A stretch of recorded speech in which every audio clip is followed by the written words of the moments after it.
За сайн байцгаана уу. За би та нартай өнөөдөр Карл Юнгийн одоо тэр аналитик сэтгэл зүйн гол үзэл баримтлалуудын нэг нь болох тэр dark side буюу одоо сүүдрийн тухай нэг жоохон ойлголтыг өөрийнхөө ойлгосноор ярих гэж бодож байна. Яг нөгөө хүний хөгжлийн тухай одоо ингээд уншаад сонсоод ахаар ингээд өөрөө ирэхгүй ингээд өөр дээрээ тулаад тий ирж байна. Тэгээ өөрийгөө хайрлах гэдэг би чинь бас ингээд сүүлийн үед яриад байгаа тий бодоол байгаа. Тэгээ өөрийгөө хайрлах тухай бодоол эхлэнгүүд хүний хөгжил рүү ялтчгүй ороод эхэлж байна л да. Тэгээ бид нар чинь бас өдөө хүртлээ тэр хүний хөгжлийг ч нэг үзэж байгаагүй сонсож байгаагүй яг уу би бол олон жилийн турш жоохон ном уншаал явж исэн. Гэхдээ яг нэг юм уншаал өнгөрөөд исэн тий. Гэхдээ тэрийг чинь бас нэг акшн болгоод амьдрал дээр хэрэгжүүлнэ гэдэг чинь бас өөр эдэг юм байна. Тэгээд одоо өдийн насандаа бид нар ингээд зарим тийм хүмүүсийн ярианд би ер нь жоохон тийм хүмүүсийн яриатай нэг санал нийлдэггүй. Одоо бид нар одоо хөшин болчоод сурж яадیں ч гэдэм үү. Би байгаагаараа байна ч гэдэм үү те. Хүн гэхдээ ер нь бол өөрийгөө өөрчилчээж өөрийгөө өөрчлөн хүмүүс хүнийг өөрчлөхгүй шүү дээ те. Тэгэхээр өөртөөгөө ажиллана, өөрийгөө хайрлана гэдэг чинь бас нэг талдаа одоо өөрийгөө ажиглана тийм ээ. Өөртөө ажиллана гэсэн үг байна шүү дээ. Тэгэнгүүт тэр нөгөө яалтчгүй dark side гэдэг тэр Карл Юнгийн dark side гэдэг утга нь л орж ирж байна. За тэр одоо тэрийг бол яг одоо сүүдэртэй тал гэх юм уу? Тэгэхээр сүүдэртэй тал бол яг хүн болгонд байдаг. Тэ сүүдэртэй талыг заавалчгүй муу тал, муу юм гэж бодож болохгүй бас сайн талч байж болох юм байна л да. Одоо муу юм юу байж болох вэ гэхээр ингээд нөгөө уур уцаартаа тий. Тэгэнгүүт одоо дотор нь байгаа одоо тэрийг болохоор Карлийн юу гэж байгаа гэхээр хүн ингээд unconsciously гэж ярьж байгаа. Unconsciously гэхээр далд ухамсар гэж орчуулж болохгүй байна. Тэр бол далд ухамсар биш. Ерөнхийдөө ухаангүй ухамсар юм, ухаангүй ухаан ч юм уу тий гэж хүний ухаангүй ухаанд нэг тийм байдаг юм байна. Ингээд уур нэгэ цаана байж идэг. Одоо атаач өтөөтэй байж идэг тийм үү. Тэгэл ингээд хүнд тэ уур уцаартай атаач өтөөтэй байж идэг. Тэгээд сайн тал нь бас юу гэхээр хүмүүс ингээд өөрийнхөө магадгүй айгүй авьяастай хүн байж болно шүү дээ. Тэгтэл ингээд авьяас чадвараа далд хийцэн тэ тэрийг таньж мэддэггүй. Тэгээд нөгөө ууртай байлаа хатаархлаа гэх тэрийг нөгөө нэг хүмүүс яадаг вэхээр би ууртай хүн болохгүй тул тэрийг одоо өөрийгөө одоо цаашаага би ууртай хүн биш юм чинь ингээд цаашаага нэг өсөндөө одоо хогийн шүүр одоо хевсэн дагуураа нуучж байгаа тэгээ адилхан болчихж байгаа байхгүй юу. Тэрний оронд өөрийгөө таньж мэдгэж байгаа байхгүй юу. За би бол ингээд заримдаа уур хүрдэг юм байна. Тэгэд яг яагаад ямар үед миний уур хүрж байгааг ингээд сэтгэлээ чагнах юм байна л да. Тэгээ тэр үтгэл бүр нэг тэмдэглэл хөтөл гэж байна. Ямар үед уур хурж ийн гэдгийг тий. Тэгэхээр юугүй би ууртай хүн бусдыг энэ хүн айгүй ууртай гэж цоллож дүгнэхийн орон зүгээр л би яагаад би уур хурж ийн вэ? Тэгэхээр одоо миний unconsciously тийм үү. Тэр цаана байгаа ухамсаргүй юунд бол одоо нэг юм уур байгаад байна да. Тэр юунаас болж миний уур хурж ийн гэдгийг дүгэн цэгнэх юм байна. Тэрийгэ бичих юм байна. За тэгээд тэрнтэйгээ ажиллахад бас одоо янз бүрийн амьсгалын дасгалууд, медитейшн, сэтгэл зүйчтэй уулзах ч гэдэг юм уу тий. Тэгээд сайн талууд бас байж болж байна тийм үү. Сайн талууд нь юу гэхээр ингээд айгу авьяастай хүмүүс байж болно шүү дээ. Тэрийгэ ил гаргахаа мэддэггүй. Цаанаа далт хийчдэг. За яг биднүүсийн нэг юм үе байсан шүү дээ. Хүүхэд байхаас одоо бид нар чинь социализм үед өсч төрсөн хүмүүс шүү дээ. Яг үхээр ээж аав би бол багшийн хүүхэд болохоор чи багшийн хүүхэд юм чинь сайн байх хэрэгтэй. Сайн охин байх ёстой. Гэт ингээд миний нөгөө нэг муухай байж болох юмыг ингээд ээж аав хэлж ингээд цаанаас дарчхаар би за өөрөө ирэхгүй сайн хүн байх ёстой юм байна, сайн хүүхэд байх ёстой юм байна гэд энэ маань одоо энэ амьдрал дээр яаж явж ийн гэхээр нөгөө л people pleaser тий одоо нөгөө бусдад сайн хүн болох гээд гүгээд идэг чи яг ийм юмтай бас холбоотой байгаа байхгүй юу. Тэгэхээр тэр чинь бол яг ээж аав маань мэдэхгүй би ч мэдэхгүй байсан тий. Тэгээд бас нөгөө ингээд хүнд юм хэлэх гэхээр нөгөө нэг миний нэг 10 жилийн 19 химийн багш маань намайг ингээд одоо нөгөө сургуулиас ирсэн хими одоо манай тэр хуучин сургууль маань химийн сургуультанда жоохон муу ажилтай. Тэгээд бид нар мэдгүй юм чинь 9-р ангидаа шилжээд очингууд чинь тэр сургуулиас ирсэн хогшаар гэл ингээд самбарт дуудаал тий олон танихгүй одоо нэг анги руу шилжээд очиж байгаа юм чинь танихгүй хүмүүсийн өмнө зогсон шүү дээ. Тэр чинь бол ингээд надад бол айгүй ичмээр мэдрэмжийг төрүүлжсэн байхгүй юу? Би өөрөө мэдэхгүй тэр сургуулаа төгслөө химийн хичээлдээ тийм үү байсан гэдэг чи мэдээгүй нөгөө ангидаа орж байгаа. Тэгэнгүүт надад маш хичиг мэдрэмжийг өгч байгаа байхгүй юу? Тэгэл тэгэнгүүт тэр цагаас хойш яасан гэхээр би ингээ хүний өмнө гараад ярихаараа амар ичдэг. Ярина гэхээр ингээ гар хөл салгалдаг, чичирдэг.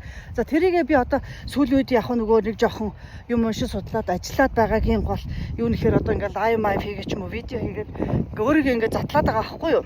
Нэг өсөндөө өөрийнхөө одоо айцтай тэмцээд шүү дээ тийм ээ.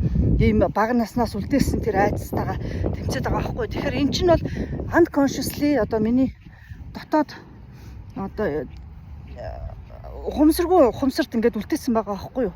Тэр нь одоо эргээд энэ амьдрал дээр ингээ бусдад сайн хүн болох гэж гүүх айцтаа тултын айцнаас болоод ингээд юу яах бусдад сайн хүн болох гэж бид нар чи ерөөсө тэрнтэй яг холбоотой. Тэгэхээр өөрийнхөө dark side гэж өөрийнхөө бахар бараан одоо бусдад ил гаргахыг хүсээгүй хүлээн зөвшөөрөхийг хүсээгүй одоо тэр цаана байгаа нууцсан юм аа бол хүмүүс тэрнтэйгээ ил тод гаргаж ирж тэрийг анализ хийж байгаа байхгүй юу. Тэгэхээр би ер нь те юунаас болоод байна. Одоо жишээлбэл ингээд нөгөө атаархал та хүмүүс байлаа гэх чинь атаархал яагаад би атаархад байна те. Тэгэхээр ерөнхийдөө нэг дотор чинь ингээд өөрөө чи тийм атаархдаг хүн учраас ингээд цаан чинь чиний дотор атаархал байгаа л ахгүй юу. Чиний нэг дарк сайд атаархал ахгүй юу. Тэгээ тэрийг ил гаргаж ирд. Яагаад би энэ хүнд атаархав? Ил гарах гэж байгаа байхгүй юу. Тэгээд тэрнтэйгээ ажил атаархлыг урам зориг болгож ажиллаа хий гэж байгаа. Тэгээд хоёрдугаарт нь болохоор дараа нь болохоор нөгөө одоо залхуу тий залхуурлаад байгаа би угаасаа залхуу хүн би угаасаа ингэж цоллож тэмдэглэж өөрийгөө ингэж нэг тийм нэр үг хэрэггүй гэж байгаа байхгүй юу. Тэрний оронд за өнөөдөр миний залхуу урж байгаа бол би унтаж амрах ёстой юм байна. За би сайхан унтаж амраад одоо маргааш ажиллаа хийч гэдэг юм уу тий. Тэгэхээр энэ ёсондоо тэр Карл Юнгийн гол энэ dark side-тайгаа ажил гэдэг чинь ерөнхийдөө бол хувь хүн яаж бий болох вэ гэдгийг л одоо сэдвээр л заагаад байна л да. Тэгээд өнөөдрийн миний ойлгосон болохоор жоохон dark side тэгэхээр хүн болгонд сүдэртэй тал байгаа. Тэрийгээ ил гаргахыг хүсэхгүй, ил гаргахыг хүсдэггүй. Эсвэл бол одоо ингээд ичдэг, нуудаг тий. Нэг бол ингээд тэрийгээ мэддэггүй. Тэгэхээр нөгөө тэрийгээ мэддэггүй гэдэг чи одоо авиас чадвартай хүн байж болно шүү дээ, тийм ээ. Тэгэхээр тэр мэрийгээ ил гаргах гэж байгаа байхгүй юу. Тэгэхээр тэрнтэйгээ эмошнтой ерөнхийдөө бол өөрийнхөө эмошн зан одоо үйлдэлтэйгээ тулж ажиллаа. Тэрийгээ бүр анзаар гэдэг байгаа байхгүй. Анзаараад бичиж тэмдэглээд за тэгээ их дараа нь болохоор хүлээн зөвшөөр гэж байгаа тийм acknowledge хийгээд acknowledge гэдэг чинь яг одоо би яг ингээд уур хүрээд байгаа юм байна гэдгийг яг тэр тухайн мөчтөд одоо тий мэдэж аваад тэгээд одоо хүлээн зөвшөөрөөд тэрийгээ одоо ингээд тий одоо хүлээж аваад тэгээ айцсаа болохоор би ямар айцтай байна уу? Айцтайгаа нүүр тул гэж байгаа байхгүй. Би энэс болж айдаг юм байна. За тэгэхээр айцтайгаа нүүр тулахын тулд өөрийнхөө айдаг юмыг ингээд сайн deep down бүр амар сайн ингээд гүн гүнзгий бод гэж байгаа байхгүй. Өөрийнхөө айцыг би юунаас айдаг вүлээ гэж бодонгууд тэрийг ингээд өөрөө болохоор нөгөө нэг чаленж хийгээ те одоо нөгөө туршиж үзэж болно гэж байгаа байхгүй юу. Туршиж үзээд за тэгээд нөгөө ном бичих гээд байгаа бол яадаг юм бичээд айгүй олон одоо юуны газрууд те хэвлийн газрууд одоо таныг үгүй гэсэн ч хамаагүй. Үгүй гэхэд одоо энэ намайг үгүй одоо энэ хэвлийн газрууд айгүй олон газар үгүй гэлээ гэхэд тэрийг одоо ингээд үгүй гэж хэлнэ гэдэгт бэлэн бай гэж байгаа сэтгэл зүйн хувьд бол ягаад тэр хэн танигдаагүй зохиолч юм чи үгүй гэж хэлж болно шүү дээ тий. Тэрийг одоо ингээд урьдчилаад өөрийгөө юу вэ гэж байгаа. Тэгэхээр одоо ингээд одоо би бол жишээл олны өмнө үг хэлэх олны өмнө ингээд юм ярихаар ичдэг, гар хөл салгалдаг. Ингээд эхэндээ бол тий бүр ингээд гар салгалгаа чичрээд ингээд хөд доороо хөлмөл чичиж байгаа байхгүй. Одоо ч гэсэн би ингээд ярихаар ингээд буруу ярьчих үедээ, буруу үг хэрэглэх үедээ гэл ингээд дандаа ингээд бодоод байдаг байхгүй юу. Тэгтээ яг би баг багаар өөртөө ажиллаж байгаа. Тийм болохоор ингээд одоо жоохон хайцаа даван туулаад тий одоо хэл яриагаа жоохон зөвшөөрлөе гэл ингээд жоохон лайв видео хийгээд байгаа. Энд чинь бас өөртөө ажиллаж байгаа нэг прогресс байгаа. Тэгээд Ер нь бол одоо сүүдэртэйгээ ажиллана гэдэг чинь хувь хүн одоо бий болох нэг юм ал нэг талын л хийгээд байна гэж би ойлгож байна. Тэгээ та нар юу ч гэсэн тэр dark side-ийн тухай, тэр сүүдрийн тухай бас уншиж олох юм байл уншиж олоод бас юу байгаа надтай санал бодлоо хуваалцаарай. Яг би бол зүгээр нэг ойлгосон юмнууд асаал ярьж байгаа шүү дээ тий. Тий хамгийн сүүлдэнд ихтэй өөрийгөө хүлээн зөвшөөрөөд тэгээд байгаа юмдаа талархах гэж байгаа байхгүй. Байгаа юмдаа ингээд талархаж амьдрах гэж байгаа байхгүй. Тэгээд амьдралд ирсэн одоо нөгөө тий энэ амьдралд ирсэн хүн болгон өөр ингэсэн одоо нөгөө нэг зоригтой өөр ингэсэн одоо өвөрмөц байгаа шүү дээ тий.